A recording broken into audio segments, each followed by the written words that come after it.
Fala galera, beleza? Bem-vindos ao canal O Gerador de Riqueza. Felipe aqui, espero que todos estejam muito bem. Depois de esse ótimo pregão, na minha visão, aí, para quem está esperando uma abertura novamente na janela de oportunidade e nesse momento de incertezas, o caixa reina, né? Essa é a minha avaliação primária. Nós vamos falar aqui um pouquinho sobre questões do dia, né? Principalmente o segmento financeiro fazendo preço, então, dúvidas para quem tem as ações de bancos. Bancos estão em uma encruzilhada após a decisão do Dino. Qual que são as minhas preocupações? Eu vou colocar aqui. Isso pode se desenrolar oportunidades ou ciladas aos acionistas, tá? Nós vamos falar sobre isso. E eu vou falar também sobre o que eu estou de olho, tá? E depois compartilhar aqui as compras feitas lá nos próximos vídeos. Eu vou compartilhar as compras feitas, então, e falar aqui também de ativos fora do radar, tá? Vamos começar falando sobre o pregão de hoje, muito marcado pelo segmento financeiro apanhando, né? Praticamente todos os bancões ou bancos brasileiros sofrendo. É importante mencionar que o mercado também chegou a ter uma oscilação de forte queda, commodities em queda e tudo mais. Banco do Brasil, 6% de queda hoje, então 19,80, chegou, lembrando que ontem, aos R$ 21. Volume ainda altíssimo, 58 milhões. É importante mencionar que, né, lá, aquela sexta-feira, nós esperávamos essa queda de hoje aqui. Né, e é importante mencionar que o papel negociava na faixa aí dos R$ 19 lá na quinta para sexta-feira, tá? Então, agora, né, nos dando essa abertura novamente nessa janela em Banco do Brasil. Caixa Seguridade, para mim, é a minha maior prioridade no momento, até superior a Banco do Brasil no momento. Felipe, explica por quê. Eu vou explicar logo adiante. Eu fiz um quadrinho ali para mostrar para vocês. Para quem ficar até o final do vídeo, será bem interessante a minha explicação, tá? Mas a questão é que Caixa Seguridade, além, né, dela ter agora um dividendo com até, podemos dizer assim, uma periodicidade maior que o Banco do Brasil, num primeiro momento, ela deve sofrer menos impactada por fatores, seja políticos, pensando no ano que vem e tudo mais, fora que, né, não está tão no radar, né, no mercado como o Banco do Brasil no momento. Por exemplo, né, volume hoje, 4 milhões, tá? Então, estamos aí de olho em Caixa Seguridade. Itaú também foi ali de rabeira no sentimento, né, com relação à decisão ontem do Dino, hoje toda essa repercussão, aí um corre-corre, uma tentativa de informações, eu vou tratar também sobre isso. É Recôncavo, então Petro Recôncavo, estou de olho, eu vou falar sobre essa empresa, os números que me chamaram a atenção, eu fiz até um pequeno estudo também, eu vou colocar lá no final do vídeo para compartilhar para vocês. 12,35 veio dos 14 para os 13 e agora dos 13 para os 12, uma empresa que hoje é redondinha, né? Por mais que teve o Banco City, se eu não me engano, cortando a recomendação, mas é uma empresa redondinha, paga dividendo semestral, não está endividada, então é aquilo, né? Para surfar a onda de baixa do petróleo para quando virar a empresa entregar aí bons resultados, bons dividendos e você também ganhar na valorização, na minha opinião, tá? E eu vou falar sobre isso.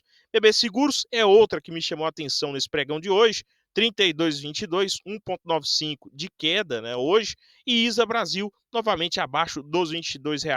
Primeiro, pessoal, vamos tentar entender a decisão aí do Dino, como é que isso, né, aí pode gerar questões para os bancos, tá? Aqui a boa reportagem do G1, como que isso afeta os bancos, tá? Então, ordem ontem do ministro do STF, levantando, né, aí preocupação com relação à lei Magnitsky para, né, o Brasil, agora, principalmente o sancionado atual é o Moraes, mas é bem possível que isso escale e outros ministros também venham ser sancionados por essa lei americana, mas ontem, né, o Dino ele soltou a decisão que em ambiente brasileiro o que vale são as leis brasileiras. Até aí tudo bem, tá? A questão é que tem empresas brasileiras, né, bancos que seguem aí normas e leis também internacionais e regionais, né, em outros países, tá? Aqui a primeira dúvida, né, bem interessante, eu acho que foi algumas dúvidas que eu peguei no mercado durante o dia, de que forma a decisão e a pode afetar instituições financeiras brasileiras. Aí aqui, né, o G1, a Globo convidou um especialista falando, né, que principalmente essas empresas podem ter os seus bens bloqueados lá fora, os seus ativos bloqueados lá fora, também, né, desligamento ou a questão de você ter tarifas em dólar, né, contra essas empresas, ou sancionamento em dólar, ou algo do tipo, fora também que fica muito mal visto, né, lá fora, quando essas empresas forem buscar crédito, tá? Então, empresa brasileira buscando crédito lá fora. Eu esqueci aqui de falar no início também que o STF, né, ele foi falado que ele busca aí também escalar com também fazendo o congelamento, o bloqueio de ativos americanos aqui no Brasil, caso, né, aí chegue às vias de fato, tá? Outra dúvida, o Brasil pode ser excluído do sistema financeiro internacional se as empresas descumprirem leis estrangeiras? Aí aqui, né? Então, essa exclusão é só para situações excepcionais, né? Ou aí para o SWIFT, que aí um modelo que engloba vários países, né? Milhares, centenas de países, tá?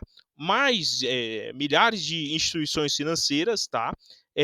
Entretanto, acredito eu, na minha visão aqui, com base em tudo que eu vi, o Brasil não seria excluído aí do modelo financeiro internacional, né? O SWIFT, até porque ele nesse caso aí, europeu, né? Está situado na Europa, na Bélgica em específico.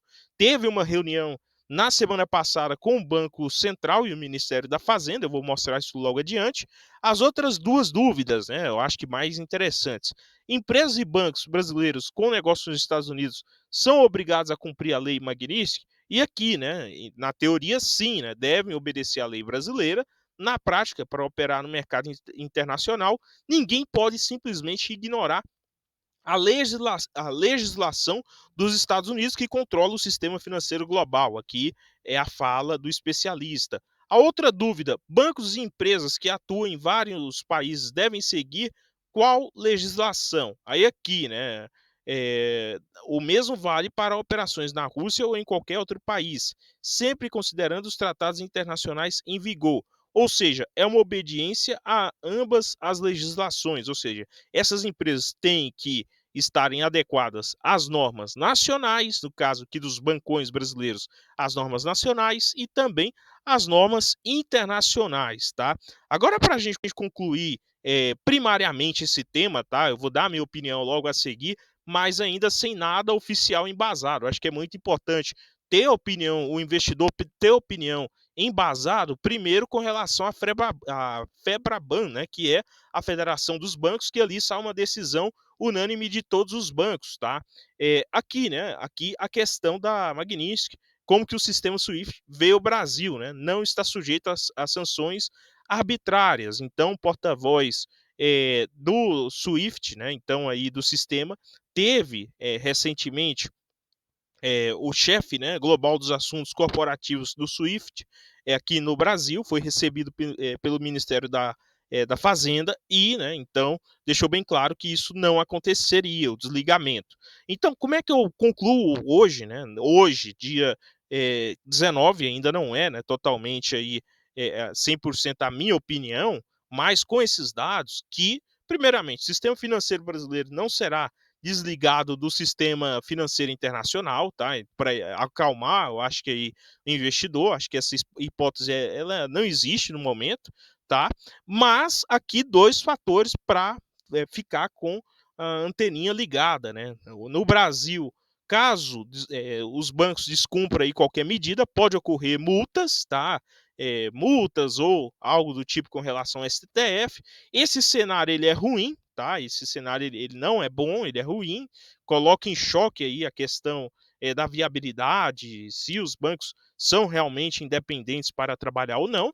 E o pior dos casos, né, que pode escalar e pode acontecer essa hipótese, é as multas, né, para os bancos que atuam lá fora, principalmente bancos que já estão aí sofrendo com inadimplência do agro, é o caso do Banco do Brasil, ou bancos lá fora, no caso aí de Itaú, Santander, também, aliás, Santander não, Itaú e BTG ou outros bancos lá fora, tá? Então, serem multados em números bilionários em dólar, que pode acontecer, tá? Mas antes eu acredito que vão chegar a um consenso ali na Febraban e tomar uma decisão que proteja o sistema financeiro brasileiro, tá? Então é essa a minha visão primária com relação a esse fato, tá? É que pressionou bastante o mercado, principalmente os bancos. Por exemplo, Banco do Brasil hoje 6% de queda, né? Gringo desovando mais uma vez, tá? O papel ele tinha chegado aos R$ 21 recentemente, tá? Parece que você teria ali uma estanca ou um fôlego no curto prazo, porém não, né? Não foi o que aconteceu e eu espero aí, novamente, que as minhas ordens, tanto lá nos 17 como nos 16, possam entrar, mas com calma, paciência, cautela. Hoje, né, então, nós tivemos isso daí acontecendo, porque os ministros do STF recebem pelo Banco do Brasil, né, o seu salário pelo Banco do Brasil. O Banco do Brasil respondeu que acompanha com atenção e segue todas as normas, tá? Então, o que, que eu acredito, pessoal? Esse momento é um momento de cautela, além do fator agro, mais um fator na mesa, né, aí dos bancões para ser discutido, principalmente bancos que estão com a governança aí também discutida, né? É o caso do Banco do Brasil, que tem a governança agora bem discutida no sentido de previsibilidade. Então, vamos com cautela, vamos com calma. É essa a minha visão para cenário, tá? Com base nisso, né, foi criado um efeito cascata, pelo menos é o que parece agora, com os ativos brasileiros. Claro, nós tivemos queda no geral hoje, mas ativos brasileiros praticamente nenhum em alta, né? Tirando a Vale ali que ficou no 0 a 0, praticamente nenhum em alta. Eu vou dar aqui a minha opinião sobre alguns ativos que eu estou de olho e com ordem, tá? Caixa Seguridade, por exemplo, prioritário, aqui eu classifiquei como prioritário, né? Principalmente, Caixa Seguridade para mim é prioritário, como eu tinha falado no início do vídeo, porque além de estar em um bom preço, né, veio dos 15, 16 para os 14 e agora 13, então para mim entregou também bons resultados recentes, tá? Aportes maiores na minha visão, abaixo ali dos R$ 13, os 12, inclusive já penso agora, né, em fazer agora aportes também nos 13,30, 13 e 25, caso venha amanhã, por exemplo, aproveitando os dividendos lá de novembro, né, com dividendo em aberto também. Esse é um fator de prioridade, né? Por quê? Porque você tem aí esse volume entrando também no seu caixa para continuar aproveitando as outras oportunidades. BB Seguros, BBC3 também está aqui no meu grupo de prioridades, mesmo sem um dividendo recente a ser anunciado, né? Lá agora só no mês de fevereiro, claro, na reta final do mês agora tem dividendo, porém só lá em fevereiro novos anúncios, tá? Então sem dividendos no curto prazo, porém bom preço e também bons resultados parecido ali com a Caixa Seguridade. Banco do Brasil também está no meu grupo prioritário, mas não tão prioritário assim, tá? Estou estudando de perto, vendo de perto. Eu já vinha fazendo após recente, mas com mais cautela, né? Aí estudos constantes, olhar a questão de tendência de recuperação, a questão da governança, tá? Agora mais um fator para nós estudarmos de perto e estar, né, acompanhando de perto. Então, aportes aí com a observação com caixa, né, observando aí, destinando um volume com caixa e ordens também para diferentes cenários, tá? Vale também, hoje não seria ali totalmente prioritário, né? Após com preço mais estressado, abaixo dos 55, 60, visando, né, aí aproveitar ali nos R$ 50 principalmente, mas com estudos constantes.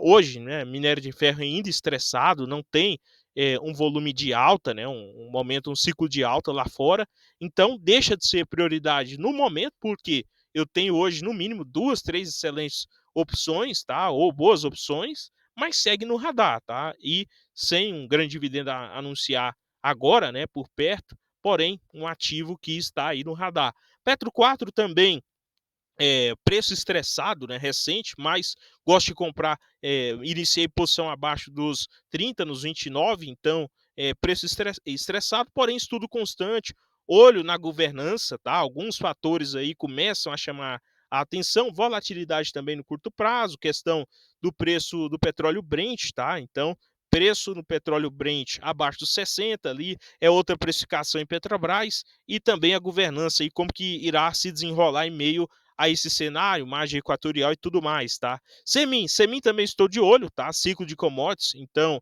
pode mudar esse ciclo pensando da empresa também que pode mudar esse ciclo dela de resultados em baixa, tá? Tendência das commodities, olhar sempre essa questão e radar de ciclo, né? Como que ela se desempenharia com radar aí de alta para mim, uns ativos também para ir comprando de pouco a pouco, mas sem pressa, não é uma grande prioridade. Quando eu falo prioridade, acima de lotes, né, ali destinar ou até mesmo usar o caixa para esses aportes, tá? Agora duas, né, que podem entrar assim na carteira. Ferbasa, tá? Ciclos também de commodities. Tem um vídeo ontem aqui que eu falo em específico, tá? Dela no início.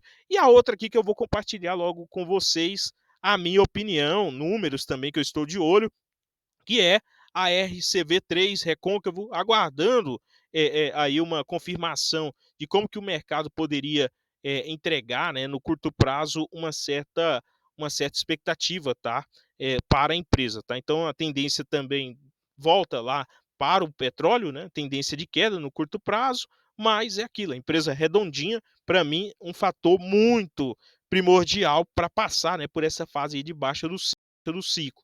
Aqui, 12,35, no ano a empresa cai 25%.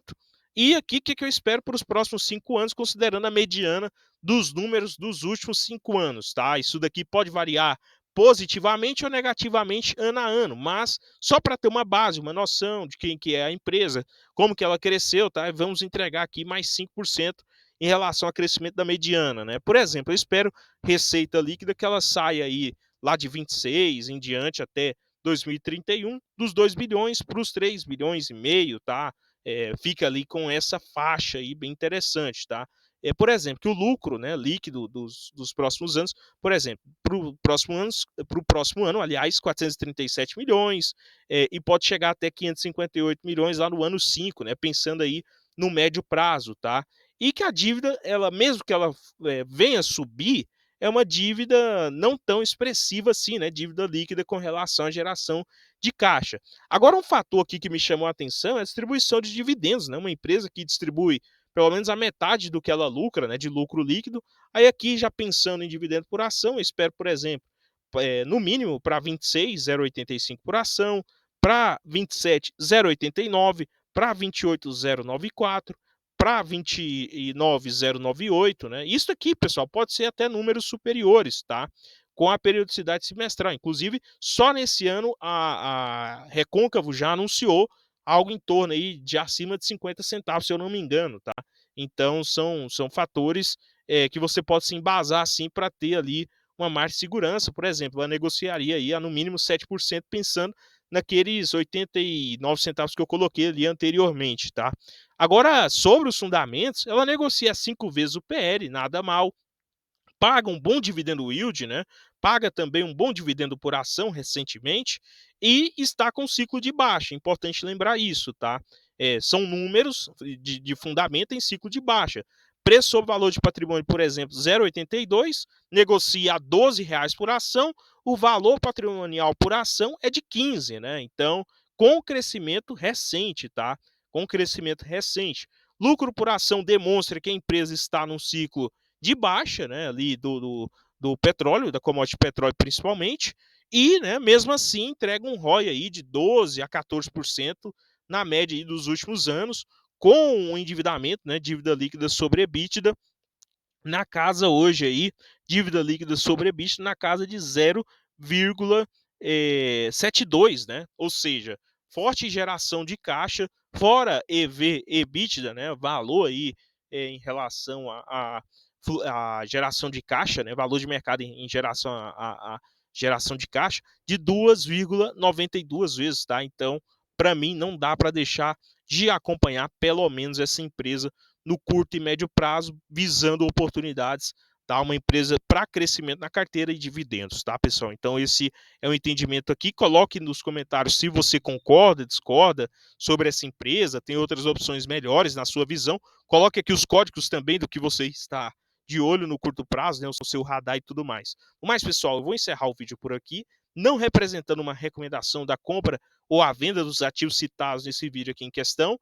No mais, inscreva-se, compartilhe, curta, comente. Como é que foi o seu pregão hoje? Coloque aqui nos comentários. Assim você ajuda, né, o investidor iniciante que está chegando agora em bolsa ou que não tem muita facilidade e tudo mais, tá? E quer aprender aqui. Qual que é a sua opinião sobre os bancões? Teremos sim aí mais multas, né, ou sanções contra os bancões?